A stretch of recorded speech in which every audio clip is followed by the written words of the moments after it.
माहूर किनवट विधानसभा मतदारसंघातून भाजपा महायुतीचे उमेदवार भीमराव केराम विजयी झाले आहेत। त्यांनी 5649 मताधिक्याने महाविकास आघाडीचे राष्ट्रवादी काँग्रेस शरद पवार गटाचे प्रदीप नाईक यांचा अत्यंत चुरशीच्या लढतीत पराभव केला। शनिवारी किनवट येथील औद्योगिक प्रशिक्षण संस्थेत मोठ्या पोलीस बंदोबस्तात सकाळी 8 वाजता मतमोजणीला प्रारंभ झाला। 18 व 19व्या फेरीपर्यंत प्रदीप नाईक 6000 मताधिक्याने आघाडीवर होते। पुढील फेऱ्यात केराम यांनी 5649 मतांची आघाडी घेऊन विजय प्राप्त केला। मागील 2.5 वर्षात या मतदारसंघात केलेल्या विकास कामाची जनतेने दिलेली पावती म्हणजे माझा विजय आणि लाडक्या बहिणींनी माझ्यावर दाखविलेला हा विश्वास असल्याची प्रतिक्रिया केराम यांनी दिली। आमदार केराम यांच्या विजयाचा जल्लोष माहूर शहरात भाजपा आणि महायुतीच्या कार्यकर्त्यांनी फटाक्याच्या आतिषबाजीत केला।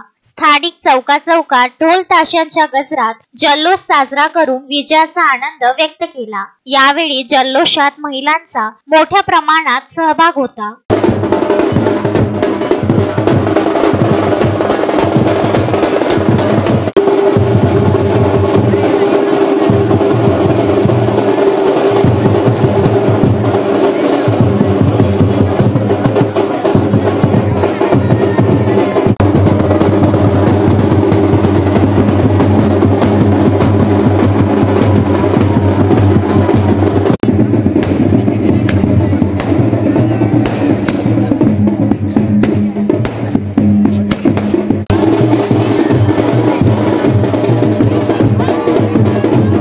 संजय घोगरे, विदर्भ न्यूज, माहूर।